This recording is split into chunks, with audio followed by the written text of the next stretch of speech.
السلام علیکم. الحمدللہ صانع الخلق علی اکمل النظام و احسن قوام والوعد الاشیاء فی اجدر مقام و ارفق مسام والصلاة والسلام علی معید بابلغ الکلام لہدایت الکافۃ الانام کبدر تجلی من بین الغمام وعلی آلہ و اصحابہ الکرام. اعوذ باللہ من الشیطان الرجیم. بسم اللہ الرحمن الرحیم. رب اشرح لی صدری ویسر لی امری واحلل عقدۃ من لسانی یفقہوا قولی. اللہم ثبتنا عند الموت بلا الہ الا اللہ. اے ہمارے اللہ، ہمیں ہماری موت پر کلمہ لا الہ الا اللہ پر ثابت قدم رکھیے. آمین یا رب العالمین. منتخب نصاب میں اعمال صالحہ پر بات چل رہی ہے اور اس ضمن میں ہم سورہ بنی اسرائیل کے تیسرے اور چوتھے رکوع کو دیکھ رہے ہیں. سورہ بنی اسرائیل کا تیسرا رکوع جو آیت نمبر 23 سے شروع ہوتا ہے، اس میں اللہ تعالیٰ نے فرمایا وَقَضَىٰ رَبُّكَ أَلَّا تَعْبُدُوا إِلَّا إِيَّاهُ، اور تمہارے رب نے فیصلہ کر دیا ہے کہ تم اللہ کے سوا کسی کی عبادت نہ کرو، اس کے علاوہ کسی کی عبادت نہ کرو. اسی آیت پر ہم بات کر رہے تھے اور اس آیت کے حوالے سے ہم نے شرک پر بات کی تھی اور ہم نے یہ دیکھا تھا کہ مسلمان کا ایمان اس کے رب پر مکمل کامل ہونا چاہیے. گڈ لک اور بیڈ لک لینا، اومنز لینا، گڈ لک یا بیڈ لک سے چیزوں کو ریلیٹ کرنا، چارمز یوز کرنا، یہ مسلمانوں کا توکل ہلانے والی بات ہے. مسلمان کا عقیدہ اس سے جو ہے وہ ڈسٹارٹ ہو جاتا ہے. شگون لینے سے اسلام میں سختی سے منع فرمایا گیا ہے. اور آج کل جیسے کہ ہم دیکھ رہے ہیں کہ سفر کا مہینہ ہے اور سفر کے مہینے کے حساب سے جیسے جیسے ٹیکنالوجی آپ کو اور مجھے فائدہ دے رہی ہے، وہاں بہت سے مواقعوں کے اوپر ٹیکنالوجی آپ کو اور مجھے کنفیوز بھی کر دیتی ہے. بعض اوقات آپ کو ہو سکتا ہے کوئی ایسا امیج، کوئی ایسا ویڈیو کا چنک، کوئی ہو سکتا ہے ایسی حدیث مل جاتی ہو جس کے بعد آپ خود ڈاؤٹ کا شکار ہو جاتی ہوں کہ جو عقیدہ میرا اب تک تھا کیا اس میں کہیں کمی ہے یا یہ علم میرے تک نہیں پہنچا. ایک بہت ہی موضوع روایت آپ کو جو ہے وہ سفر کے مہینے سے ملتی ہے اور اس کو بہت عام جو ہے مختلف واٹس ایپ گروپس کے اندر جو ہے آگے پیچھے فارورڈ کیا جا رہا ہے، جس کا شاید مفہوم یہ آتا ہے کہ جس نے سفر کا مہینہ گزار کر اللہ کے رسول کے ساتھ اس کو منسوب کیا جاتا ہے کہ جس نے سفر کا مہینہ گزارا اس کو میں بشارت دیتا ہوں، اللہ کے رسول نے کہا جنت کی. کچھ سارٹ آف اس طرح کے اس کے الفاظ آتے ہیں. تو یہ سب جو اس طرح کی چیزیں ہیں وہ سب جو ہیں موضوع روایات ہیں، اس کا کوئی حقیقت سے تعلق نہیں ہے. کسی نے کچھ دن پہلے ہی ایک امیج جو تھا وہ آگے مجھے بھیج دیا اور اس میں کہا کہ اس میں بتائیں اوتھینٹسٹی ہے یا نہیں ہے، اور اس میں لکھا ہوا تھا کہ اوور آل ایک سال کے اندر پتہ نہیں کتنے لاکھ بلائیں نازل ہوتی ہیں، ان میں سے شاید 10 لاکھ تھیں، ان میں سے 9 لاکھ بلائیں جو ہیں وہ سفر کے مہینے میں نازل ہوتی ہیں. اور یہ بہت کامنلی آپ اور میں سب کانٹیننٹ میں رہنے والے اس طرح کی چیزوں کو آبزرو کر رہے ہوتے ہیں، ان چیزوں کے میں اور آپ جو ہیں ایکسپیرینس میں آ رہے ہوتے ہیں. تو جہاں تک شگون لینے کی بات ہے اور خاص طور پہ ہم شرک کے حوالے سے بات کر رہے ہیں، تو یاد رکھیں شگون لینا، سپرسٹیشیس تھاٹس رکھنا، اپنے آپ کو اومنز میں انوالو کرنا، یہ سب چیزیں انسان کو الٹیمیٹلی شرک کی طرف لے جاتی ہیں. اور سفر کے مہینے کے بارے میں تھوڑی سی انفارمیشن آپ سب کے پاس ہونی چاہیے تاکہ کل کو اگر آپ کے گھر میں کوئی آپ سے بات کرتا ہے تو آپ اس کو چند الفاظ میں اوتھینٹک بات بتا سکیں، یا آپ اس کو کوئی ایسی دلیل دے سکیں جس کی وجہ سے کم اگر وہ آپ کی بات نہ بھی سمجھے، آپ چیزوں کو اچھی طرح سے سمجھ کے کنوکشن کے ساتھ بات کو آگے بیان کر سکیں. سفر کے مہینے کی اگر ہم بات کریں تو سفر کا مہینہ اسلامک کیلنڈر میں دوسرا مہینہ ہے اور یہ سفر صاد سے شروع ہونے والا لفظ ہے. صاد فا را اس کا روٹ ورڈ ہے.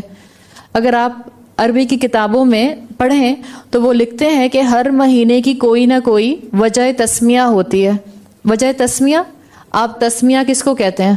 تسمیہ ہم کہتے ہیں بسم اللہ پڑھنے کو. کسی چیز کے نام کی وجہ کیا ہے اس کو وجہ تسمیہ کہتے ہیں. اسم سے بنا ہے وجہ تسمیہ، تسمیہ اسم سے بنا ہے. تو اگر آپ مختلف عربی کی کتابیں پڑھتے ہیں تو اس میں مہینوں کے نام، اس کی وجہ تسمیہ بیان کی جاتی ہے. اور سفر کو بیان کرتے ہیں کہ سفر کو سفر کیوں کہا جاتا ہے. اس کو جاننے کے لیے آپ کو جو اصول ملتا ہے مفسرین کی طرف سے وہ یہ ملتا ہے، وہ کہتے ہیں سفر کو جاننے کے لیے ضروری ہے کہ آپ عرب کے اندر جو نسی کا قانون تھا اس کو سمجھ جائیں. نسی نون سین یا سے، نسی کا قانون جس کے بارے میں قرآن نے بھی بات کی ہے. سورہ توبہ کے اندر آیت آتی ہے جس کا مفہوم یہ ہے کہ نسی کا قانون کفر میں ایک اضافہ اور ایک زیادتی ہے. یہ نسی کا قانون کیا تھا؟ عرب دور جاہلیت سے ہی جو کیلنڈر فالو کرتے تھے وہ قمری کیلنڈر تھا، یعنی وہ لیونر کیلنڈر تھا. جیسے آج کل ہم 2 کیلنڈرز کو دیکھ رہے ہوتے ہیں، ہمارا لیونر کیلنڈر الگ چل رہا ہوتا ہے، سولر کیلنڈر الگ چل رہا ہوتا ہے.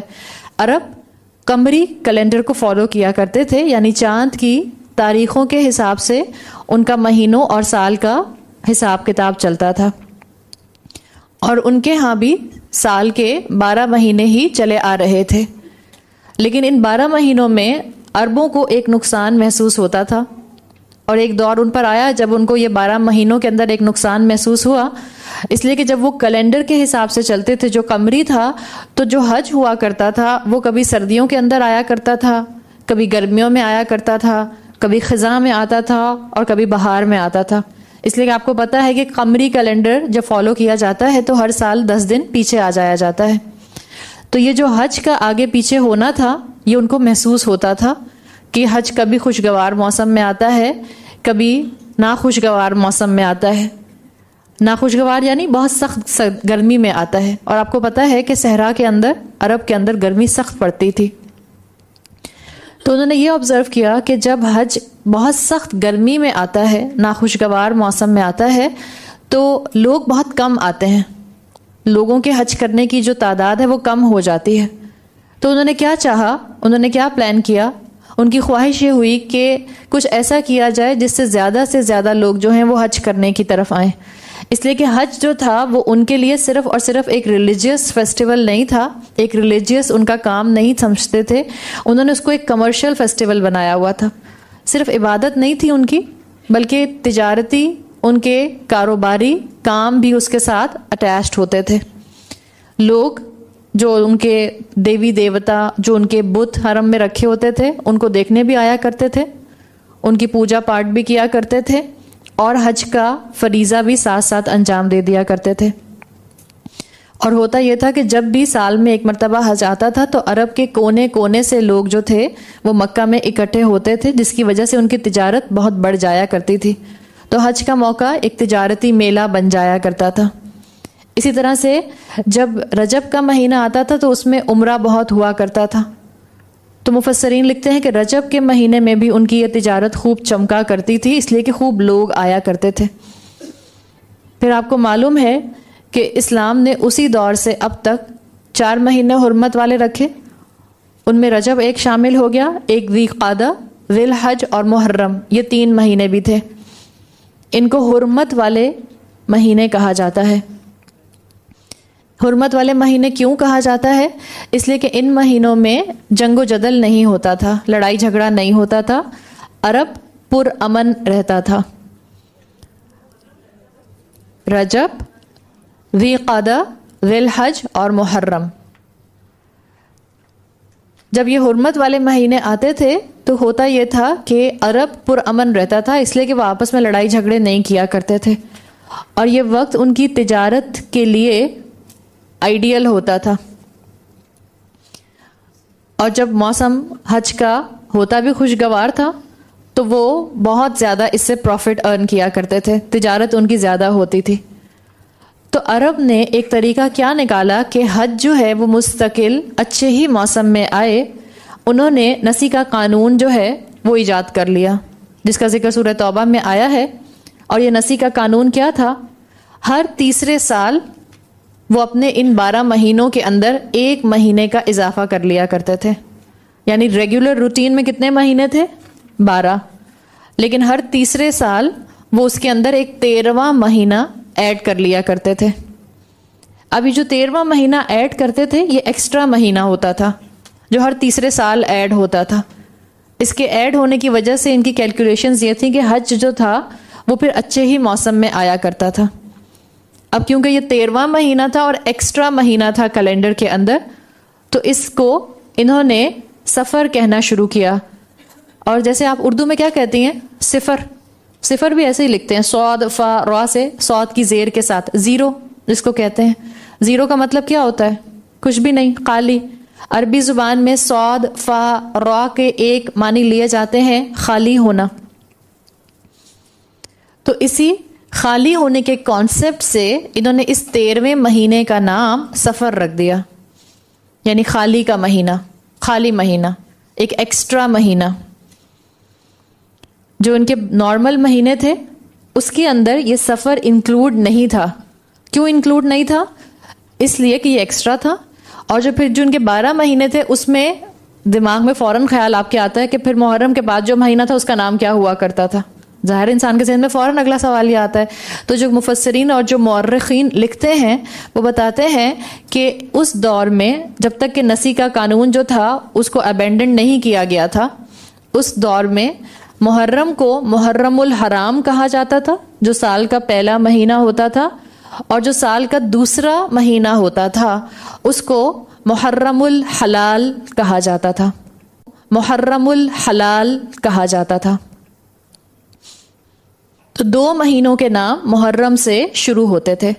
سال کا پہلا مہینہ محرم الحرام جیسے آج ہمارا بھی ہوتا ہے قمری کیلنڈر میں، اور دوسرا مہینہ ہوتا تھا محرم الحلال. اب آپ خود سوچ لیں کہ محرم الحلال وہ اسے کیوں کہتے تھے؟ اس لیے کہ حرمت والا مہینہ ختم ہوتا تھا تو اگلے محرم کو وہ محرم الحلال کہا کرتے تھے. پھر وقت کے ساتھ ساتھ جب نسی کا قانون ختم ہوا تو محرم الحلال کی ٹرم کو ختم کر دیا گیا، اور وہ جو 13واں مہینہ ختم ہوا تھا اس مہینے کے نام کو محرم کے بعد لا کر کیلنڈر میں پلیس کر دیا گیا. اس طرح سے سفر کا مہینہ اسلامک کیلنڈر کے اندر جو تھا وہ آیا مورخین کے مطابق کہ یہ ایکسٹرا مہینہ تھا. حافظ ابن حجر عسقلانی ان کی یہی رائے ہے کہ اس طرح سے سفر کا مہینہ اسلامک کیلنڈر کے اندر شامل ہوا. حافظ ابن حجر عسقلانی، الف لام ثا قاف لام الف نون یا، عسقلانی، حافظ ابن حجر عسقلانی، یہ ان کی رائے ہے کہ انہوں نے کہا کہ سفر کی وجہ تسمیہ ایک کیا تھی کہ یہ کیونکہ ایکسٹرا مہینہ تھا تو انہوں نے اس کو خالی مہینہ قرار دے کر نسی کے قانون میں ایڈ کیا تھا. پھر جب نسی کا قانون ختم کرا دیا گیا تو اس کو محرم الحلال کی جگہ شفٹ کر دیا گیا. اس لیے آپ دیکھیں، آپ نے سنا ہوگا بعض لوگ محرم کے مہینے کو آج بھی انڈو پاک کے اندر، سب کانٹیننٹ کے اندر خالی کا مہینہ کہتے ہیں. سفر کے مہینے کو خالی کا مہینہ آج بھی لوگ کہتے ہیں. اور یا آپ نے سنا ہوگا کہ بعض لوگ اس کو کہتے ہیں 13 تیزی کا مہینہ. وہ 13 تیزی کیوں کہتے ہیں؟ اب کلک کیا آپ کو؟ اس لیے کہ وہ 13واں مہینہ تھا. اور تیزی کیوں تھی وہ بھی آپ کو آگے پتہ چل جائے گی. 13ویں دن میں بلائیں، وہ اس لیے کہ وہ کانسیپٹ جو ہے ہمارے ہاں مسلمانوں کے اندر غیر مسلموں سے پینیٹریٹ کر گیا. ایک اور آپ کو مورخ ملتے ہیں جو محدث بھی ہیں، سخاوی جن کا نام آتا ہے. ان کی کتاب ہے جس کتاب میں انہوں نے دنوں اور مہینوں کے بارے میں جو باتیں مشہور ہیں وہ اس میں لکھی ہیں. اور ان کی کتاب عربی میں کتاب ہے المشہور فی اسماء الایام والشہور. ان کے کہنے کے مطابق یہ کہتے ہیں کہ سفر جو تھا اس کو تیزی کا مہینہ کیوں کہا گیا، خالی کا مہینہ کیوں کہا گیا، اس کی وجہ بیان کرتے ہیں اس کتاب کے اندر. انہوں نے کہا کہ 3 حرمت والے مہینے ایک ساتھ آتے تھے، ذی قعد، ذی الحج اور محرم ایک ساتھ آتے تھے. اور حرمت والے مہینے تھے، اس کا مطلب ہے اس کے اندر لڑائی منع تھی، جنگ و جدل پر پابندی ہوا کرتی تھی، عرب آپس میں لڑ نہیں کر سکتے تھے، تو امن رہا کرتا تھا. اس لیے کہ اگر آپ عرب کی تاریخ اٹھا کر پڑھیں تو آپ کو پتہ چلتا ہے کہ عرب لوٹ مار بہت کیا کرتے تھے. جیسے ہی محرم کا مہینہ ختم ہوتا تھا، حرمت والا مہینہ ختم ہوتا تھا، وہ بین ہٹتا تھا، یہ لوٹ مار کرنے کے لیے اپنے گھروں سے نکل جایا کرتے تھے اور خوب قتل و غارت کیا کرتے تھے. تو جب مرد گھروں سے اس طرح نکل جایا کرتے تھے تو یہ جو سخاوی ہیں مورخ یہ لکھتے ہیں کہ گھر خالی ہو جایا کرتے تھے. اور تاریخ یہ بتاتی ہے کہ مکہ کے اندر، عرب کے اندر قتل و غارت جو تھی وہ ایک پیشے کی طرح ٹریٹ کی جاتی تھی، ایک پروفیشن کی طرح ٹریٹ کی جاتی تھی. خوب لوگوں کا مال اکٹھا کرتے تھے اور یہی ان کا معاش تھا. تو جب لوٹ مار کرتے تھے تو سخاوی ایک وجہ لکھتے ہیں کہ لوگوں کے گھر خالی ہو جایا کرتے تھے، اور گھروں کے خالی ہونے کو اس سفر کے مہینے کے ساتھ ریلیٹ کیا جاتا تھا. خالی ہونے کو، کیونکہ لوٹ مار کر کے گھر کا سامان سارا لوٹ لیا، مال اسباب لوٹ لیا تو گھر خالی ہو گیا. تو ایک وجہ یہ تھی اس مہینے کو سفر کہنے کی کہ گھر خالی ہو جاتا تھا مال و دولت سے. دوسری وجہ کیا تھی کہ جب مرد لوٹ مار کرنے کے لیے گھروں سے نکل جایا کرتے تھے تو بھی گھر خالی ہو جایا کرتے تھے پیچھے. تو وہ عربی میں کہا کرتے تھے سفر المکان، مکان خالی ہو گیا یا مکان کا خالی ہونا. اب جب وہ نکلتے تھے تو آپ کے سامنے دو وجوہات آ گئیں. ایک، مرد لوٹ مار کرنے کے لیے نکل گئے تو گھر خالی ہو گیا. دوسرا، سامنے سے آ کے کسی نے لوٹ مار کر لی، گھر کا سارا سامان چلا گیا، مال و اسباب چلا گیا تو گھر خالی ہو گیا. تیسرا، اس کا ایفیکٹ، ریپل ایفیکٹ کیا ہوتا تھا کہ جب جنگ و جدل ہوتا تھا، لوٹ مار ہوتی تھی تو جھگڑے ہوتے تھے تو ظاہری بات ہے لڑائی بڑھتی تھی اور پھر لوگ قتل بھی ہو جایا کرتے تھے. تو سخاوی لکھتے ہیں کہ گھر گھر موتیں ہوا کرتی تھیں. جب اتنے جھگڑے ہوں گے، ڈاکے پڑیں گے تو ظاہری بات ہے کوئی ریزسٹنس بھی آئے گی، سامنے سے ریزسٹنس آئے گی تو لوگ مارے جائیں گے. تو ان کے گھر میں اس مہینے اسی لیے گھر گھر موتیں ہوا کرتی تھیں. ان وجوہات کی وجہ سے عربوں کے اندر اس خیال نے جڑ پکڑ لی تھی کہ جو سفر کا مہینہ ہے یہ منحوس ہے، اس سے وہ برا شگون لیا کرتے تھے. حالانکہ ہم جانتے ہیں کہ مہینوں میں کوئی نحوست نہیں ہے. وہ خود لڑائیاں کرتے تھے، جھگڑے کرتے تھے، قتل و غارت کرتے تھے، اس کا اثر ان کے اوپر آتا تھا جس کی وجہ سے گھر گھر نوحہ اور ماتم ہوا کرتا تھا. تو بجائے اس کے کہ اپنے عمل پر توجہ کرتے، انہوں نے مہینے کو منحوس قرار دے دیا. یہی ہمارا بھی حال ہے. بجائے اس کے کہ ہم اپنے اعمال کو دیکھیں، ہم چیزوں کو، مہینوں کو، دنوں کو، رنگوں کو منحوس قرار دے دیتے ہیں. ہماری اپنی مسلمان مردوں کی غیرت کا غائب ہو جانا وہ نظر نہیں آتا، مسلمان عورت کی حیا کا ایلیمنٹ ختم ہو جانا وہ نظر نہیں آتا، اولادوں کے اندر سے ماں باپ کا عزت اور احترام کا ختم ہو جانا وہ نظر نہیں آتا، معاشرے کے اندر دھوکہ، کرپشن، فساد، جھوٹ، رشوت، سود کا پھیل جانا وہ نظر نہیں آتا، اور بلائیں نازل ہونے کے لیے ہم مہینوں کو منحوس قرار دے دیتے ہیں. تو یہی چیز عرب کے معاشرے میں بھی تھی، اور انہوں نے بہت سے توہمات کی وجہ سے، اپنے اعمال کی منحوسیت کی وجہ سے مہینے کو منحوس قرار دے دیا تھا. اسی وجہ سے مورخین لکھتے ہیں کہ وہ سفر کے مہینے میں کوئی تقریب خوشی کی نہیں کیا کرتے تھے، کوئی اپنی خوشی بھی سیلیبریٹ نہیں کیا کرتے تھے. جیسے آپ کو معلوم ہوگا عربوں کے بارے میں کہ عرب شوال کے مہینے کو بھی اسی طرح سے اپنے لیے منحوس سمجھا کرتے تھے. تاریخ بتاتی ہے کہ شوال کے مہینے میں عرب میں یا مکہ میں کسی جگہ کوئی وبا پھوٹی تھی جس کی نتیجے میں بہت سے لوگ ہلاک ہو گئے تھے. اس وقت سے انہوں نے شوال کے مہینے کو بھی منحوس کہنا شروع کر دیا تھا. اور ہم رسول اللہ صلی اللہ علیہ وسلم کی سیرت پڑھتے ہیں تو ہمیں پتہ چلتا ہے کہ آپ نے اس بدشگونی کو بھی ختم کیا. حضرت عائشہ رضی اللہ عنہا فرماتی ہیں کہ عرب کے لوگ شوال کے مہینے کو منحوس سمجھا کرتے تھے، جبکہ میرا نکاح بھی شوال کے مہینے میں ہوا اور رخصتی بھی شوال کے مہینے میں ہی ہوئی. تو اب آپ سوچ لیں کہ ان سے زیادہ لکی کوئی ہو سکتا ہے؟ ان سے زیادہ کامیاب شادی کسی کی ہو سکتی ہے؟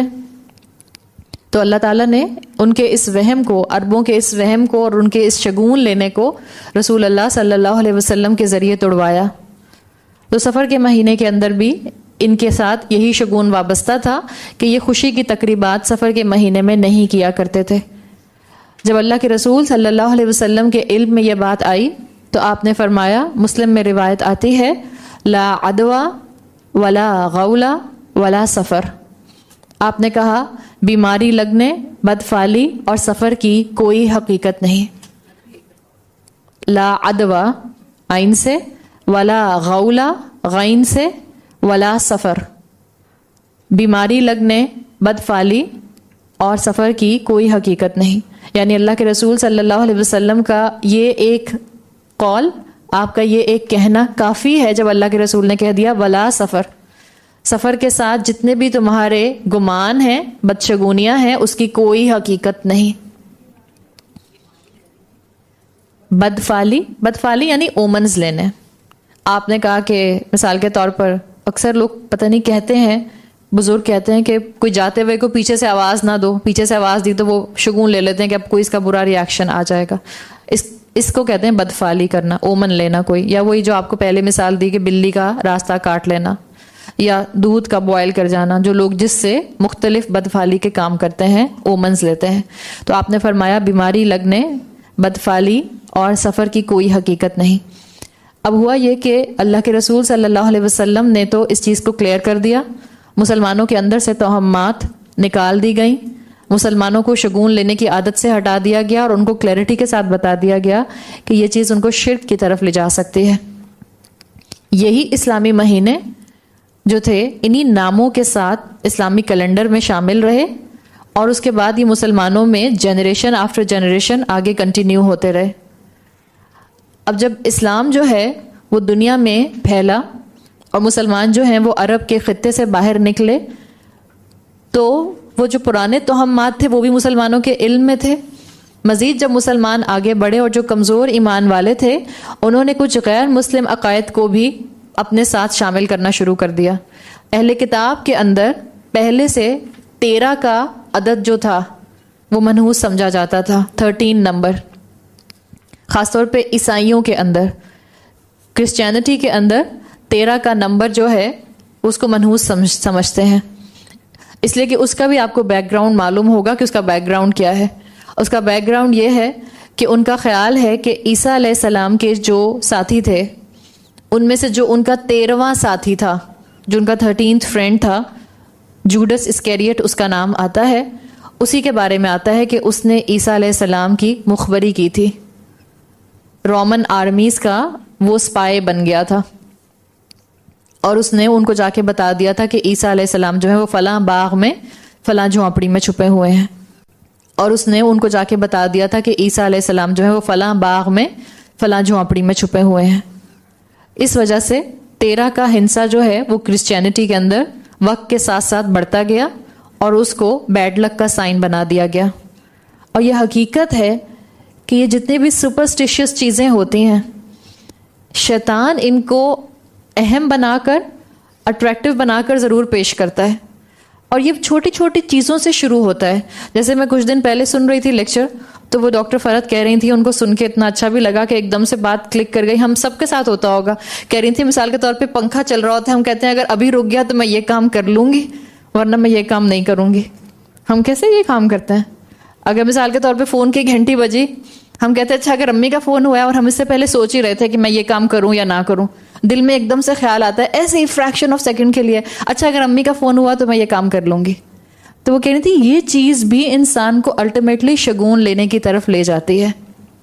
تو انسان کو بہت محتاط ہونا چاہیے. شیطان اس طرح کے توہمات کو، اس طرح کی چیزوں کو اٹریکٹیو بنا کر بہرحال انسانوں کے سامنے لاتا ہے، اور مسلمانوں کے سامنے بھی یقیناً اسی طرح سے لایا. اور ہوا یہ کہ وہ مسلمان جو رسول اللہ صلی اللہ علیہ وسلم کے معاشرے سے نکل کر دنیا میں پھیلے تھے، اس کے بعد جب نسل در نسل معاملہ آگے بڑھا تو اس کے اندر ڈائلیوشن آنے لگ گیا، اور یہ مختلف عقائد جو تھے یہ اسلام کے اندر، مسلمانوں کے اندر بھی پینیٹریٹ کرنے لگ گئے، اس لیے کہ اسلام دوسرے مذاہب کے ساتھ ایکسپوزڈ ہو رہا تھا. اور سفر کا مہینہ کیونکہ ایک زمانے میں 13واں مہینہ تھا، اور 13 نمبر جو تھا وہ عیسائیوں کے اندر منحوس سمجھا جاتا تھا، تو برا شگون آ کر دوبارہ سے سفر کے مہینے کے ساتھ اٹیچ ہو گیا. اگر آپ اوور آل دنیا میں گھوم پھر کر دیکھیں تو آپ کو سب سے زیادہ توہمات لینے والے مسلمان جہاں ملیں گے وہ پاکستان اور ہندوستان کے مسلمان ہیں. باقی دنیا میں مسلمان بھی اس طرح کی چیزوں سے عموماً لیتے ہوں گے، لیکن سب کانٹیننٹ کے مسلمانوں کے اندر آپ کو شدت نظر آتی ہے. لوگوں نے ان چیزوں کو اس مہینے کے ساتھ جوڑ لیا ہے. شاید یہ وجہ ہے کہ بہت عرصہ ہندوؤں کے ساتھ رہے اور مشرک مذاہب کے اندر بھی مختلف طرح کے شگون لینے جو تھے اور 13 کا نمبر جو تھا وہ وہاں پر بھی منحوس قرار دیا گیا تھا. تو ہوا یہ کہ جب لوگوں نے اس طرح کے سیلف کریٹڈ بہت سے خیالات اور عربوں کے معاشرے کی پرانی چیزیں دوبارہ سے سرایت کر کے اس مہینے کے ساتھ اٹیچ کر لیں کم علمی کی وجہ سے، تو پھر اپنے اپنے طور پر سب نے طریقے نکال لیے اور ترکیبیں نکالیں کہ اچھا کس طرح سے اس مہینے کی مشکل کو، اس مہینے کی نحوست کو دور کیا جا سکتا ہے، یا جو اس مہینے میں بلائیں نازل ہو رہی ہیں اس سے کیسے ہم محفوظ رہ سکتے ہیں. جبکہ اگر آپ نوٹ کریں کہ اللہ کے رسول صلی اللہ علیہ وسلم نے کیا فرمایا تھا جب ان کو پتہ چلا تھا کہ عرب کے دور میں اس طرح سے سفر کے مہینے کے ساتھ توہمات اٹیچ تھے، تو آپ نے کہا تھا ولا سفر کی کوئی حقیقت نہیں ہے. اگر ہم اسی چیز کو اپنے لیے سبق بنا لیں تو آپ کی اور میرے لیے پریشانی کا باعث جو ہے وہ یہ چیزیں بنیں گی نہیں، اس لیے کہ مجھے اور آپ کو احساس ہو جائے گا کہ رسول اللہ ہمیں کیا بتا کر گئے ہیں کہ اس مہینے کے اندر کوئی نحوست نہیں ہے. پھر علماء لکھتے ہیں کہ اللہ کے رسول صلی اللہ علیہ وسلم نے اس مہینے کے لیے کوئی خاص عبادت بھی نہیں بتائی کہ اس مہینے آپ کوئی خاص عبادت کریں. جیسے آپ دیکھتی ہیں کہ محرم کے مہینے کے ساتھ خاص عبادات ملتی ہیں، 9، 10 یا 10 یا 11 کا روزہ رکھنا، اور اس کے کئی فضائل آپ کو مل جاتے ہیں. ذی الحج کے مہینے کے بارے میں کئی آپ کو معاملات ملتے ہیں کہ ذی الحج کے پہلے 9 دن جو ہیں وہ بہت عبادت کرنے کے اعتبار سے اہم دن ہیں. روزہ رکھا جائے اس لیے کہ عبادت کا ایکسٹریم فارم، بہترین فارم روزہ ہوتا ہے، وہ اللہ کے رسول صلی اللہ علیہ وسلم نے بتایا. رمضان کے مہینے کی خاص عبادات آپ کو اور مجھے ملتی ہیں.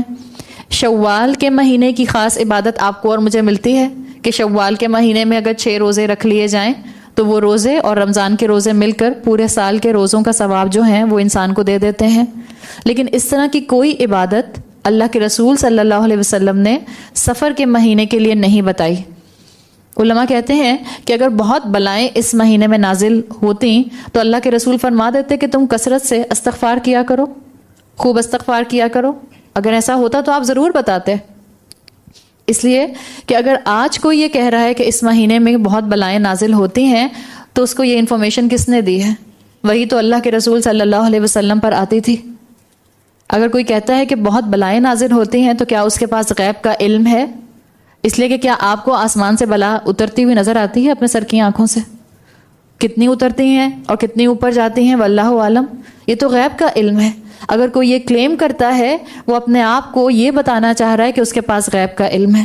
غیب کا علم صرف اللہ کے پاس ہے، اور اللہ تعالیٰ اپنے ہی اذن سے جتنا چاہتا تھا، جس کو چاہتا تھا اپنے رسولوں میں سے عطا کر دیتا تھا. اب تو رسول آنا بھی جو ہیں وہ سلسلہ بھی منقطع ہو چکا ہے. تو اسلام کا مزاج نہیں ہے کہ مہینوں سے، دنوں سے، رنگوں سے یا پتھروں سے شگون لیے جائیں، توہمات لیے جائیں. یہ جو شگون لینا ہوتا ہے، یہ جو سپرسٹیشیس تھاٹس ہوتے ہیں، یہ انسان کے اندر کمزوری پیدا کرتے ہیں، بزدلی پیدا کرتے ہیں. اس لیے کہ انسان پھر ایسی چیزوں سے ڈرتا ہے جس کا آپ کے پاس کوئی علاج نہیں ہے. ایسی چیزوں سے آپ کو خوف آنے لگ جائے گا جس کا توڑ آپ کے پاس نہیں ہے. تو اب آپ کی اور میری چوائس ہے کہ ہم علم آنے کے بعد اپنے عمل کو بدلنے کی کوشش کرتے ہیں، یا پھر آپ کا اور میرا وہی معاملہ ہے کہ حسبنا وجدنا علیہ ما آباؤنا، ہم اسی ٹرم پر رہیں گے کہ جیسے ہم نے اپنے باپ دادا کو دیکھا.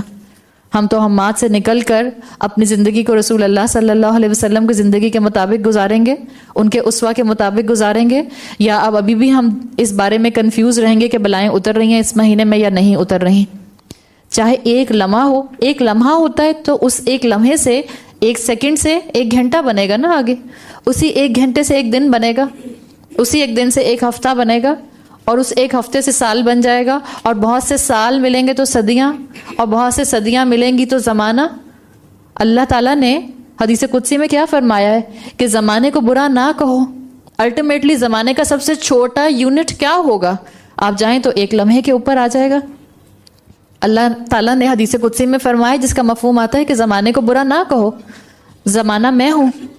جو حدیث قدسی کے الفاظ آتے ہیں اس کا مفہوم یہ آتا ہے، اس لیے کہ اللہ تعالیٰ نے سورہ زمر میں فرمایا ہے اللہ خالق کل شیء، اللہ ہر چیز کا بنانے والا ہے. دن رات ہو، سورج چاند ہو، آسمان زمین ہو، مہینے سال ہو، ہر چیز کو بنانے والا اللہ تعالیٰ ہے. تو یہ کانسیپٹ کلیئر کرنے کی ضرورت ہے. کوئی آپ سے بات کرے، کوئی آپ کو میسج بھیجے تو آپ کے پاس اتنا الفاظ کا ذخیرہ ہو کہ آپ اس کو 4 جملوں میں ایک اچھی بات کوٹ کر دیں. اسلام یقیناً چیزوں کا مبارک ہونا واضح کرتا ہے. آپ دیکھیں جمعے کا دن، کیا اسلام کے اندر اس کو مبارک نہیں کیا گیا؟ رات کا آخری پہر، تہجد کا وقت جس کو کہتے ہیں، کیا اس کے لیے بتایا نہیں گیا کہ کتنا اہم وقت ہے دعا کرنے کے لیے، گڑ گڑانے کے لیے، تہجد پڑھنے کے لیے؟ رمضان کا مہینہ مبارک قرار دیا گیا، 9 ذی الحج مبارک قرار دیا گیا. لیکن کیا کسی گھڑی کو، کسی دن کو، کسی مہینے کو اسلام نے برا یا منحوس قرار دیا؟ آپ کو اسلام کے اندر یہ چیز نہیں ملے گی.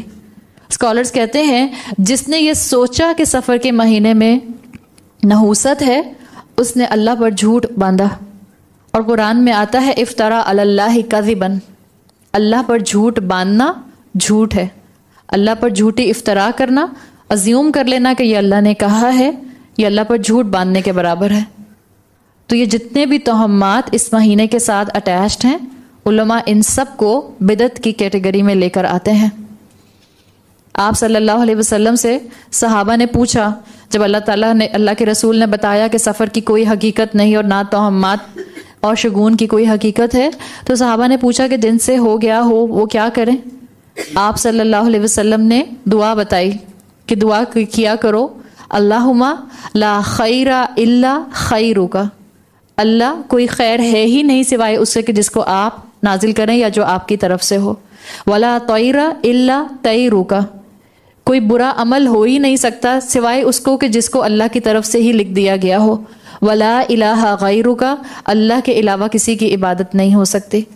تو بس جب تمہیں ذہن میں کوئی ایسا خیال آئے، یہ دعا پڑھ لیا کرو، اللہ تمہارے پچھلے گناہوں کو معاف فرما دے گا. صحیح ہے؟ لا خیر الا خیرک ولا طیر الا طیرک ولا الہ غیرک. تو یاد رکھیں اسکالرز کے مطابق بدشگونی یا نحوست بیرونی نہیں ہوتے. اس چیز کو اپنے عقیدے کے اندر لکھ لیں. بدشگونی ہو یا نحوست ہو، یہ بیرونی نہیں ہوتی، اندرونی ہوتی ہے. اپنا عقیدہ درست رکھنے کے لیے یہ جملہ انسان کو کفایت کر جائے گا. مبارک ہونا یا نحوست کا معاملہ ہونا، اس کی ڈپینڈنسی انسان کے اعمال پر ہوتی ہے. یہی صورت ہے سورہ بنی اسرائیل، جس کی آیت 13 اور 14 میں اللہ تعالیٰ نے واضح فرما دیا ہے وَكُلَّ إِنسَانٍ أَلْزَمْنَاهُ طَائِرَهُ فِي عُنُقِهِ، ہر انسان کا اعمال نامہ ہم نے اس کی گردن میں لٹکا رکھا ہے. سورہ بنی اسرائیل آیت 13 and 14. وَنُخْرِجُ لَهُ يَوْمَ الْقِيَامَةِ كِتَابًا، اور قیامت کے روز ہم ایک کتاب اس کے لیے نکالیں گے، یلقاہ منشورا، جسے وہ کھلا ہوا پائے گا. اور پھر کیا کہا جائے گا؟ اقرا کتابک، پڑھ اپنی کتاب، کفا بنفسک الیوم علیک حسیبا، آج اپنا حساب لینے کے لیے تم اکیلے ہی کافی ہو. اللہ نے ہر انسان کی بدفعلی یا اس کے اعمال کا مبارک ہونا اس کے گلے میں لٹکا دیا ہے. تو بعض طور پر یہ جو ہم غیر شعوری طور پر بھی شگون لینے کی طرف جا رہے ہوتے ہیں، اس سے بھی علماء منع فرماتے ہیں. بہت عام بول چال کا جملہ، مثال کے طور پر آپ کسی کی بات کر رہی تھیں، اچانک سے ان کا فون آ گیا، ہم فوراً کیا کہتے ہیں؟ بڑی لمبی عمر ہے آپ کی. اس سے بھی اسکالرز منع کرتے ہیں. یا جوتی پر جوتی چڑھ جائے تو کیا کہتے ہیں؟ سفر آنے والا ہے کوئی. اس سے بھی اسکالرز منع کرتے ہیں کہ یہ چیزیں بھی انسان کو پھر الٹیمیٹلی آہستہ آہستہ اللہ سے توکل پر ہٹا رہی ہوتی ہیں. تو کانشیسلی اپنے توکل کو اللہ پر لانا تاکہ انسان ہر طرح کے شرک سے بچ سکے، اور ہر طرح کے خیر کا منبع، ہر طرح کے نقصان کا منبع صرف اور صرف اللہ کے ساتھ رکھنا معاملہ. کوئی انسان مجھے نقصان نہیں پہنچا سکتا اگر اللہ میرا خیر چاہے، اور اگر اللہ کی طرف سے کوئی نقصان مجھ تک پہنچنا ہو تو کوئی انسان اس کو مجھ سے دور نہیں کر سکتا. تو اپنے ذہن کو شگون سے پاک کرنے کے لیے ہم نے اپنی بھی خود کلینزنگ کرنی ہے، دل کی اور ذہن کی اور خیالات کی، اور اپنے آس پاس کے لوگوں کو بھی صحیح دین پہنچانے کی کوشش کرنی ہے، اور بدشگونی سے اپنے آپ کو محفوظ رکھنا ہے تاکہ شرک کی طرف آپ کے اور میرے قدم نہ بڑھیں. بارک اللہ لی ولکم فی القرآن الحکیم ونفعنی وایاکم بآیاتی وذکر الحکیم. سبحانک اللہم وبحمدک نشہد ان لا الہ الا انت نستغفرک ونتوب الیک. السلام علیکم ورحمۃ اللہ وبرکاتہ.